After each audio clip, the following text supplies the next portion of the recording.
1 Disember 1958, lahirnya insan bernama Muhaya Muhammad yang terkenal sebagai perunding pakar mata di negara ini. Anak kelahiran negeri Terengganu ini merupakan anak kedua daripada 4 adik-beradik yang terdiri daripada seorang lelaki dan 3 perempuan. Siapa saya?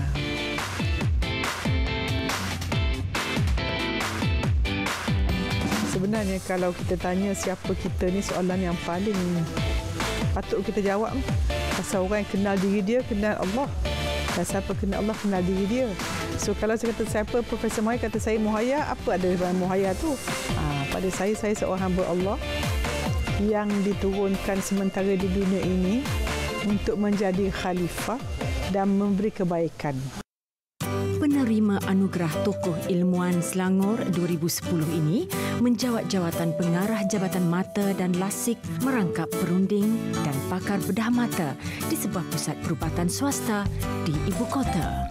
Terus, okey. Patient kita untuk lasik dah ready ya. Lepas ni saya ada cataract, so in between cases saya tak buat lasik. I see patient macam inilah kerja saya setiap hari. Sebenarnya, kerja sebenar saya seorang pakar mata. Tapi banyak orang tak tahu kan saya ustazah lah, penceramah lah, jemput pergi ceramah. Sebenarnya hari ini saya ada operation lasik banyak lah, lebih daripada 10 kadang. Lepas tu, lepas lasik tu in between, seorang pesakit dah buat, sementara seorang pesakit dicuci mata, ada orang ambil gambar pula. Lepas ambil gambar, cek mata. So setiap masa tak boleh nak ruang waktu buat benda yang tak ada manfaat. Semua saya tentukan setiap waktu tu memberi manfaat pada pesakit dan buat benda-benda bermakna saja. Macam inilah kehidupan saya setiap hari daripada hari Isnin sampai Jumaat, daripada pagi sampai 5-6 petang. Seorang yang komited terhadap kerjaya yang diceburi, Profesor Muhaya melakar sejarah dalam bidang perubatan mata. Beliau adalah pakar mata pertama di Asia Tenggara yang melakukan kaedah lasik tanpa pisau ketika pembedahan mata pesakit. Saya jadi doktor lah. Jadi doktor tu, mak saya masa dia mengandung saya, dia nak niat jadi doktor dah. Orang kampung masa tu jumpa doktor ni macam satu benda yang besar. Kan? Sangat-sangat besar masa tahun 50-an dulu kan. Jadi yang jadi doktor ni pasal masa saya tingkat 5, jumpa seorang pak saudara saya tu, dia seorang dresser atau medical assistant. Dia kata, Muhaya, apa cita-cita? Saya kata, saya nak jadi engineer. Buat apa engineer tu, kerja orang lelaki? Dia kata, baik jadi doktor sebab Muhaya badan pun tegap. Nanti jadi doktor, nanti kalau kita jumpa orang miskin, dia tak ada duit tambang, kita beri 50 sen duit tambang dia. Dan doktor ni mulia dunia akhirat. Bila dia sebut mulia dunia akhirat tu, melekat. Itu yang saya terus fokus ubah jadi doktor tu. Boleh banyak. Wow, jelas. Jelas kan? Sangat jelas. Syak betul kan? Sakit tak? Tak sakit. Cuma ada kabur sikit dari kabur kan. So, cuba baca. OATVXOTAUHBPEX. Wow, nampak sampai sini? Bawah tak nampak. Tadi tak nampak langsung? Profesor Ophthalmology di Alliance University College of Medical Sciences ini bersyukur kerana berjaya memenuhi impian ibu tercinta. Baginya ketegasan dan disiplin tinggi yang disemai oleh kedua ibu bapa dalam dirinya dan adik-beradik sejak kecil lagi antara faktor kejayaan dalam kerjaya. Berkat sokongan dan dorongan keluarga yang tidak berbelah bagi, pelbagai pencapaian diraihnya. Rabbi zidni ilma. Saya tak cukup masa pasal nak tentukan waktu prime time, waktu berkualiti itu bersama keluarga saya. Muhaya Muhammad bertemu buat pertama kali dengan Dr. Aziz Jamion dalam satu kejohanan sukan ketika beliau masih menuntut di sekolah menengah. Cinta pandang pertama mereka kemudiannya berakhir di jenjang pelamin. Saya kahwin awal, saya nikah kantung pada umur 22 tahun. Masa tu saya baru pelajar tahun 2 medical school. Tapi Tuhan izin, tahun tu saya kahwin, tahun tu periksa saya dapat best student. Nombor 1 dalam kelas. Jadi menunjukkan keberkatan ya, bila kita kahwin ni tak ada maksiat, insya-Allah apa kita belajar akan berkat. Jadi kami masa tu suami saya belajar lagi, bila dia dah bekerja barulah kami duduk sama, barulah dapat anak pada tahun 84. Kami bersanding semua 83. Perkahwinan yang dibina atas dasar tuntutan Allah dikurniakan 3 cahaya mata, 2 puteri dan seorang putera. Seorang yang prihatin, beliau tidak pernah mengabaikan tanggungjawabnya sebagai seorang ibu dan isteri di rumah. Ini saya nak masak nasi biryani, resepi yang saya belajar di sepupu saya tapi saya modify. Tengok minyak zaitun untuk kesihatan. Benarnya saya ada seorang pembantu rumah yang sangat pandai, yang bila dia bekerja, terus saya beri resepi.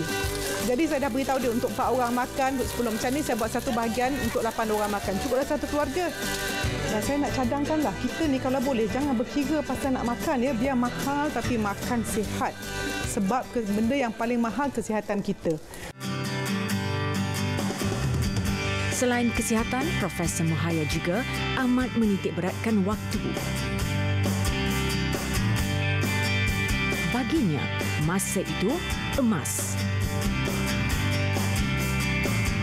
Dia pastikan setiap masa yang terluang dipenuhi dengan aktiviti-aktiviti yang bermanfaat. Saya sering ditanya oleh orang, Prof ni sibuk bila masa bersama keluarga. Sebenarnya saya tentukan setiap hari memang makan bersama keluarga sebab di pejabat saya tak ada masa untuk makan tengah hari. Jadi tengah hari saya kerja sibuk, saya makan minuman kesihatan saja. Bila balik baru saya makan puas-puas, masa tu seronok makan bersama keluarga. Jadi sebenarnya walaupun saya sibuk, memang saya pentingkan masa bersama keluarga. Sebab itu kadang kalau orang tanya saya jemput saya mana, saya kata tak terima undangan, saya tak cukup masa pasal nak tentukan waktu prime time, waktu berkualiti itu bersama keluarga saya. Bagi Profesor Muhaya, masa bersama-sama dengan keluarga adalah lebih berharga daripada segala-galanya. Tumbah datang. Bang, dia nak makan. Suai suruh duduk atas buai. Okey, nak main buai. Main buai dulu. Kehadiran 2 cucu perempuan menyerikan lagi warna kehidupan Profesor Muhaya dan suami. Kini, kasih sayang dan perhatian mereka beralih kepada cucu yang menghiburkan hati. Inilah salah satu aktiviti yang paling saya hargai dalam setiap hari saya. Kalau saya bekerja, cepat-cepat nak balik pasal apa? Nak main dengan cucu, dan kadang-kadang saya bawa pergi park kat luar ataupun main kat sini dan suka suap dia makan. Dan kalau ada peluang, saya suka berenang dengan dia lah. Pasal cucu saya ni kadang dia tak nak dengan saya. Dia nak dengan bah dia lebih pada. Pasal saya asyik sibuk je kan. Jadi cara nak umpan dia, ajak swimming dengan dia, barulah saya dapat betul-betul peluk cium dia kat air tu senang. Kalau tidak, dia mesti nak embah pada wan. Kalau pasien saya kadang tanya, kenapa Prof dapat? Saya nak balik cepat, nak main dengan cucu. Dan garang dengan anak tapi dengan cucu, saya cakap dengan anak saya, kalau Tiah marah Sofia, mak marah Tiah. Macam tu saya manjakan cucu saya. Sofia, ada 2 orang pula. Tu nak main tu. Nak suruh Wan tolak ke Mbah tolak? Mbah tolak Wan lah. Apa suruh kau? Suruh Wan lah. Nak Wan ke nak Mbah? Pandai kakak. Kakak nak makan lagi? Sedap fishball. Bismillahirrahmanirrahim. Wakak kuat. Bestnya. Sedap. Sedap makan.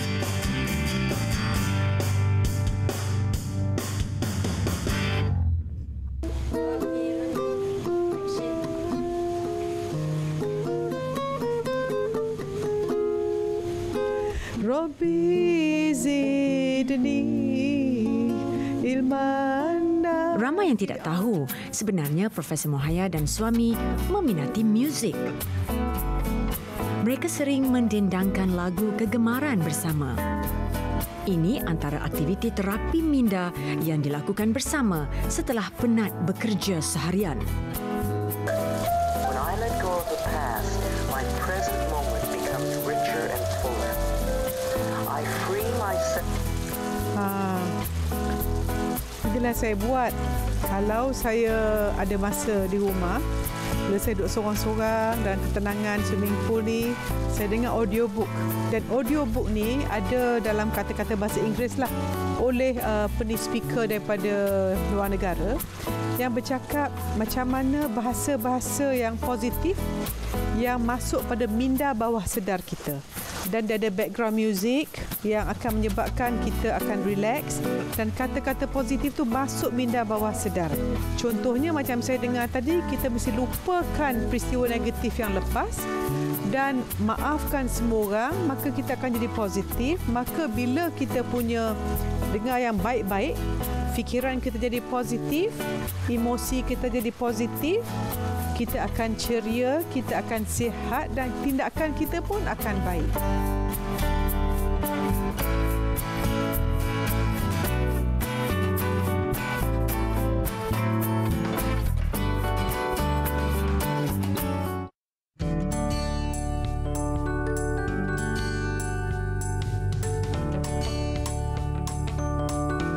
Buat sesuatu mesti untuk tujuan hidup. So bila kita buat butik, kita ubah cara pemakaian orang.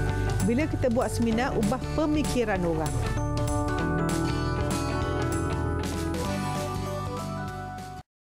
Profesor Muhaya Muhammad tetap mahu berkongsi ilmu dan pandangannya dengan masyarakat. Okey.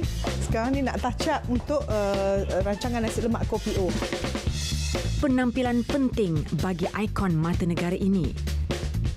Kecantikan diri sentiasa dijaga sama ada kecantikan luaran maupun dalaman. Kepetahannya bercakap sejak zaman persekolahan terbawa-bawa sehingga dewasa.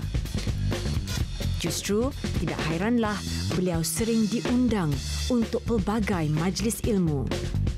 Sekarang saya di set nasi lemak kopi O TV9. Bercakap tentang kesejahteraan emosi. Tadi saya jam teruk tapi sabar dalam kereta saya tenang. Dia pasang zikir terapi Hafiz Hamidun tu tenang saya.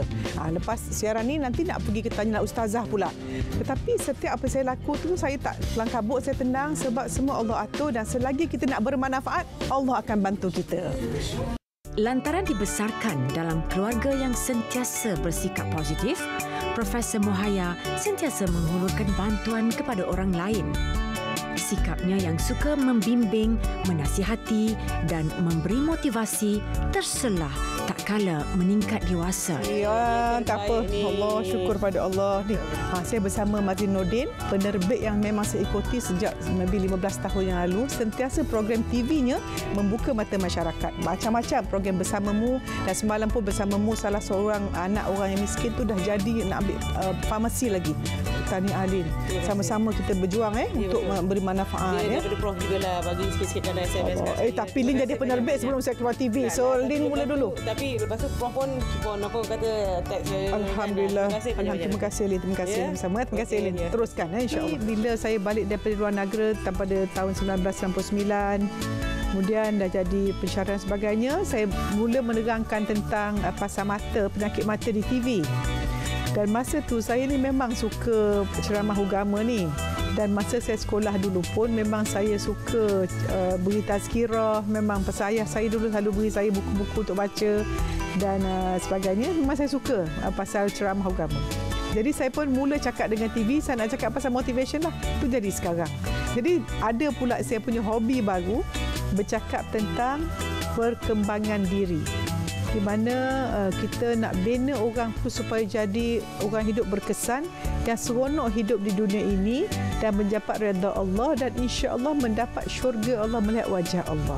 Jadi tugas saya Doktor Mata utama sebagai pencetus inspirasi ni, saya fokuskan lebih pada media sekarang sebab impaknya besar. Tidak kedekut berkongsi pengalaman dan pedoman hidup menyemarakkan lagi semangat Profesor Muhaya. Keikhlasan dan ketulusan tak kala berceramah dan memberi nasihat lazimnya berjaya menarik perhatian ramai. Justru, beliau tidak akan berhenti berjuang sebagai pencetus inspirasi dalam merubah minda manusia. Mei lalu, Profesor Muhaya melangkah setapak ke hadapan sebagai usahawan pula. Beliau membuka sebuah butik pakaian muslimah berjenama tersendiri. Setiap rekaan adalah gabungan idea kreatif Profesor Muhaya dan perekanya.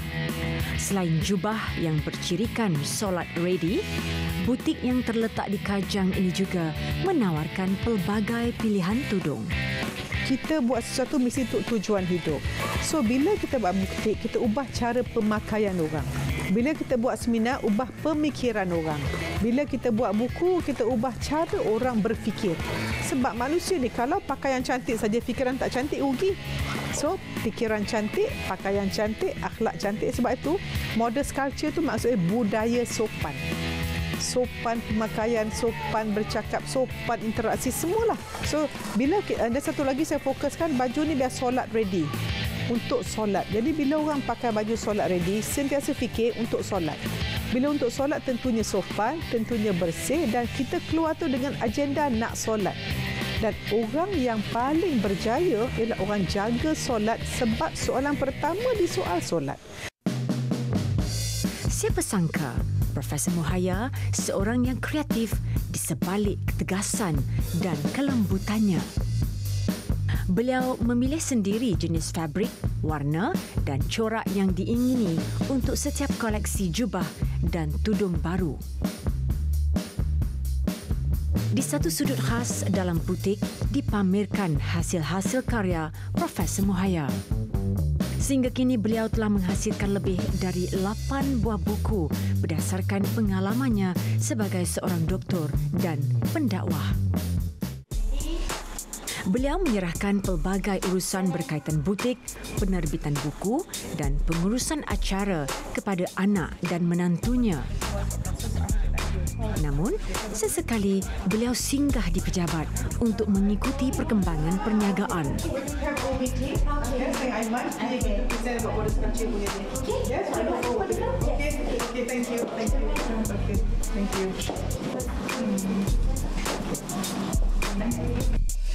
Bagaikan aur dengan tebing, begitulah Profesor Muhaya dengan pekerjanya.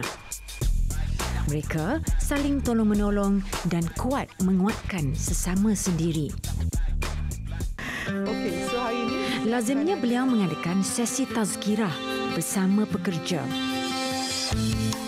Setiap hal yang dilakukan mempunyai tujuan tersendiri.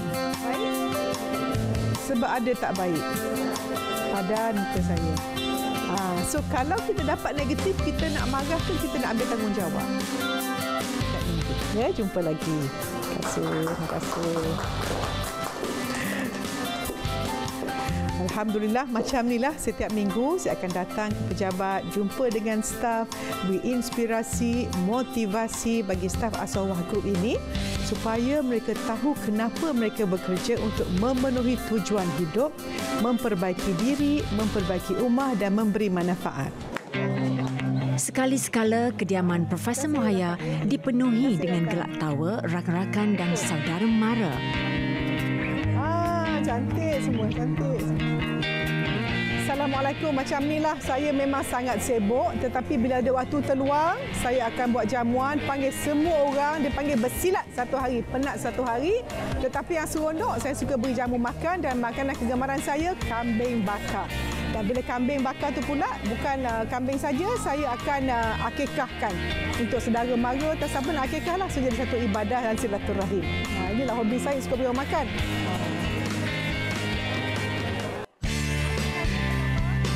Menjadi satu kelaziman bagi Profesor Muhaya untuk menjamu rakan-rakan dan saudara mara apabila ada kelapangan. Inilah waktu baginya untuk mengeratkan lagi hubungan silaturahim sesama insan di samping mengikuti perkembangan mereka yang hadir. Tapi kalau kita fikir Allah tengok, Allah Maha mengetahui hati kita, apa manusia kata tak penting. Asalkan Allah kata kita okey, kita okey. So kita santai. Kan? Asalkan kita buat dua soalan itulah. Kenapa? Kerana Allah. Bagaimana ikut hukum Allah. Kita boleh santai dan kita bila santai ni orang yang bebas daripada penghargaan manusia. Siapa ingat akhirat, tenang. Siapa ingat dunia, serabut. Siapa ingat Allah, tenang. Siapa ingat manusia, serabut. So, fokus pada Allah, masuk zon Allah, dapat ketenangan jiwa. Santailah tu.